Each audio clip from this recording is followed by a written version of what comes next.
하나님의 은혜를 입은 우리 사랑 모든 성도님 여러분, 오늘도 저에게 수요일 아침이 밝아오고 있습니다.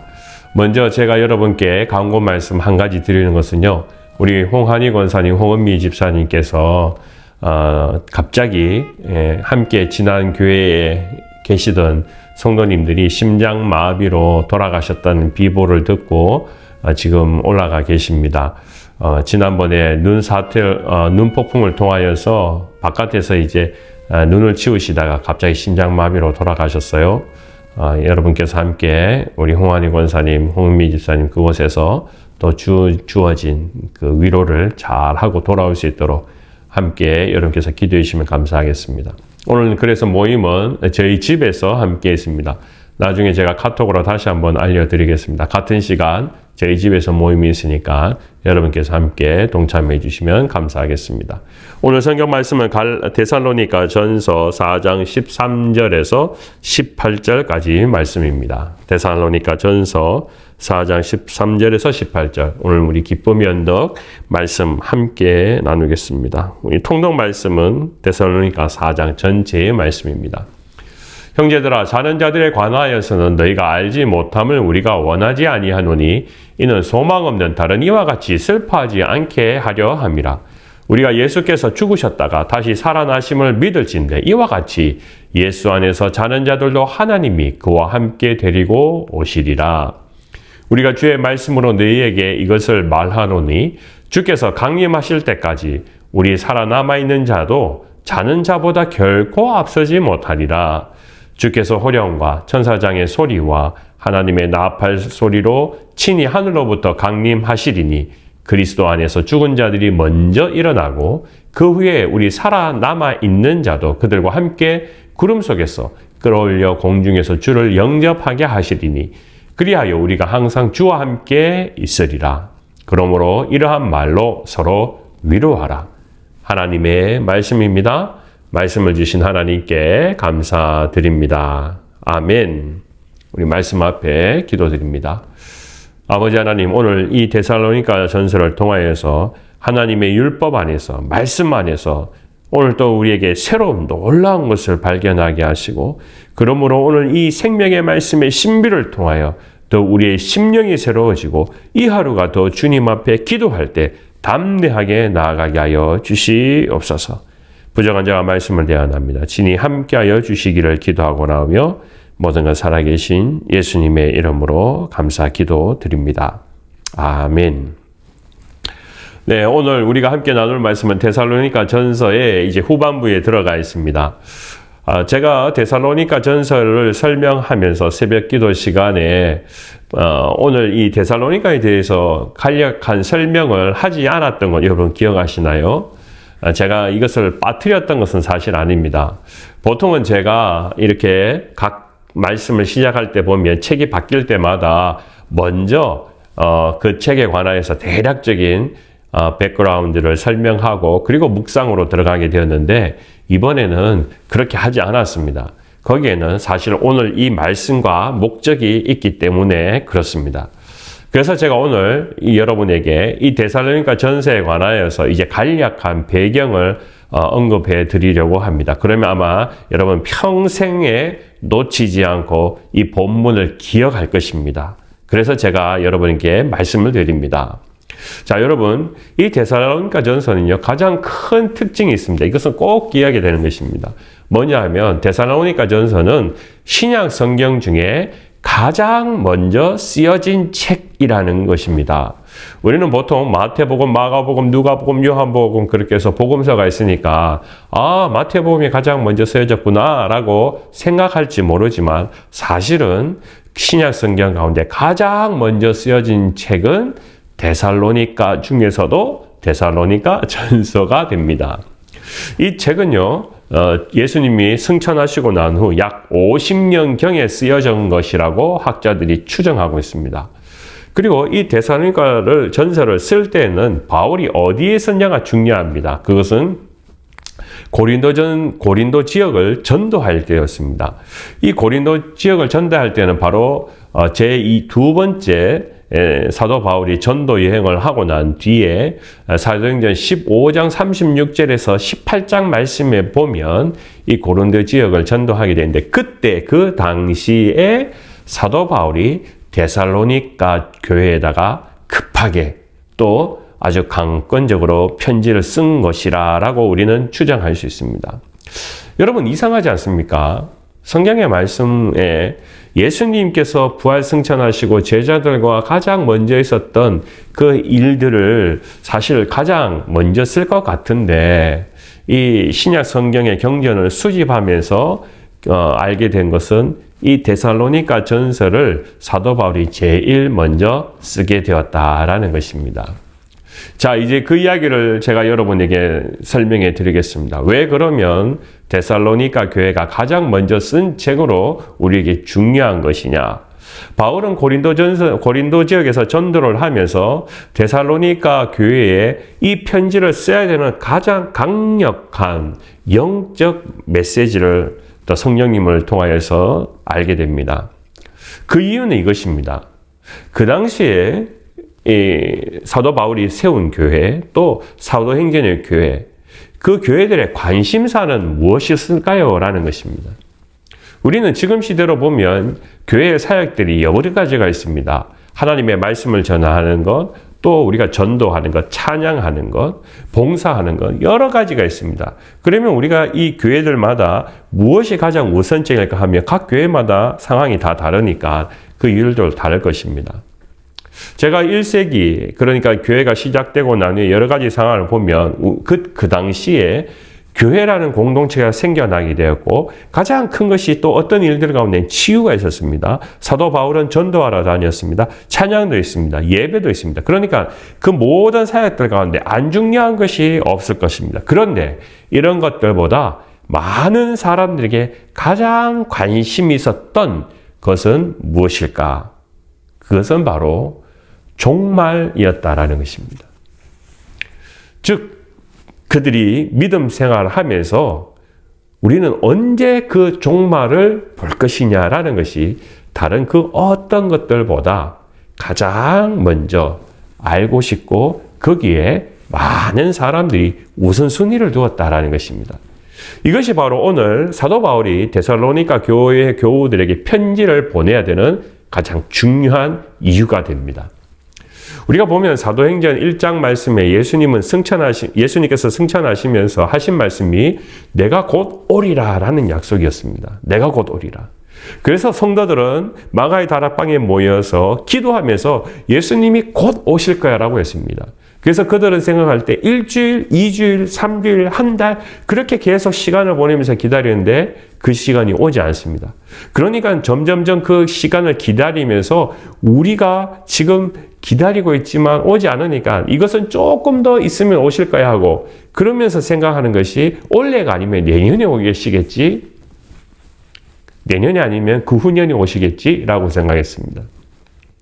그리고 심지어 어떤 사람들은 자신이 죽음 직전에 올 것이다 라고 기대하는 사람들도 있었습니다. 그러니까 그들에게 종말은 곧 그들이 살아있을 때 예수님께서 오심이라는 것에 대한 기대였습니다. 이것은 틀림없는 사실입니다. 자연스럽게 그들의 믿음 안에는 내가 이 땅에 살아가는 동안에 반드시 시간적으로 예수님이 다시 오신다. 그리고 우리는 재림을 받는다라는 그런 기대를 가지게 됩니다.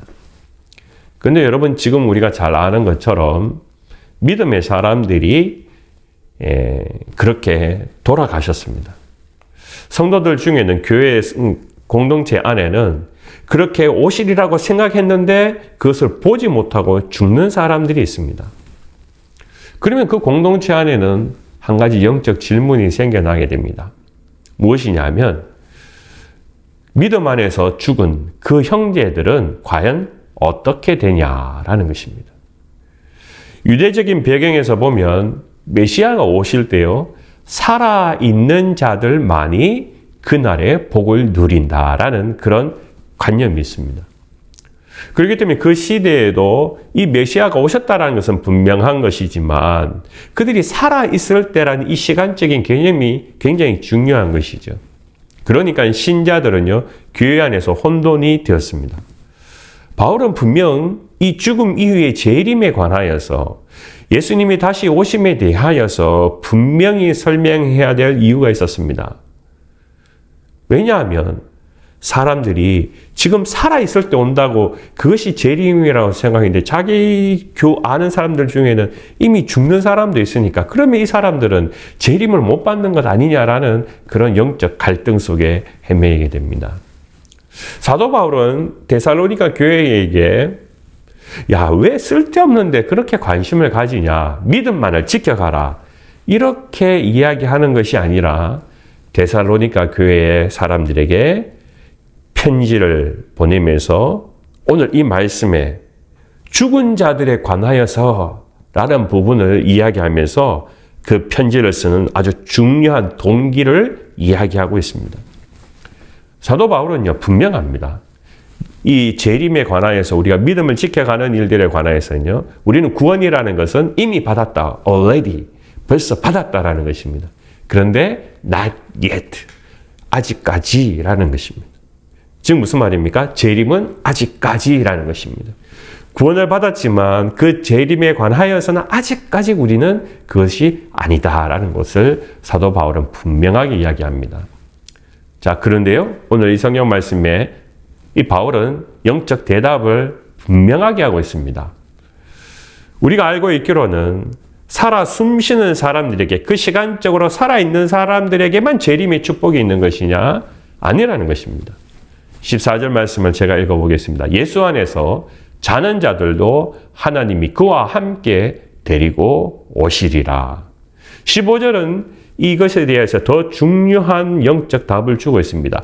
주께서 강림하실 때까지 우리 살아남아있는 자는 자는 자보다 결코 앞서지 못하리라 라고 이야기하고 있습니다. 그게 무슨 말입니까? 사람이 살아있을 때 재림을 받는 것이 진짜 구원이 아니라 믿음 안에서 죽은 자라 할지라도 그 사람이 결코 살아있는 자 뒤에 있는 것이 아니라 그들이 먼저라는 것을 오늘 이 말씀에 이야기하고 있습니다. 그러니까 먼저 잠든 자들이 예수님께서 오실 때 들림을 받고 그 다음에 지금 우리처럼 살아있는 그리스도인들이 그 다음 순서로 재림이 이루어진다라고 이야기하고 있습니다. 그러니까 오늘 이 성경 말씀을 통하여서 사도 바울은 이 데살로니가 교회가 예수의 부활 그리고 예수님과 함께하는 이 재림에 관하여서 더 이상 혼돈하지 않고 이 관계를 분명히 알기를 원하는 것이 바로 이 데살로니가 전서의 목적이 됩니다. 오늘 13절 말씀은 다시 한번 우리가 묵상해야 되는 중요한 이유가 있습니다. 형제들아, 자는 자들에 관하여서는 내가 알지 못함을 우리가 원하지 아니하노니 이는 소망 없는 다른 이와 같이 슬퍼하지 않게 하려 함이라 라고 했습니다. 그렇습니다.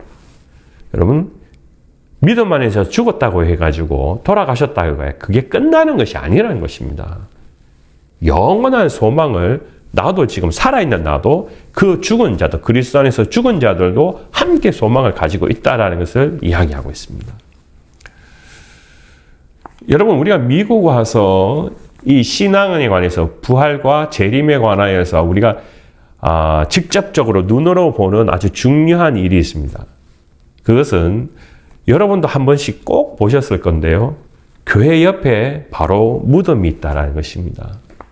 우리 한국의 정서로 봐서는 이건 도저히 이해가 안 가는 부분입니다.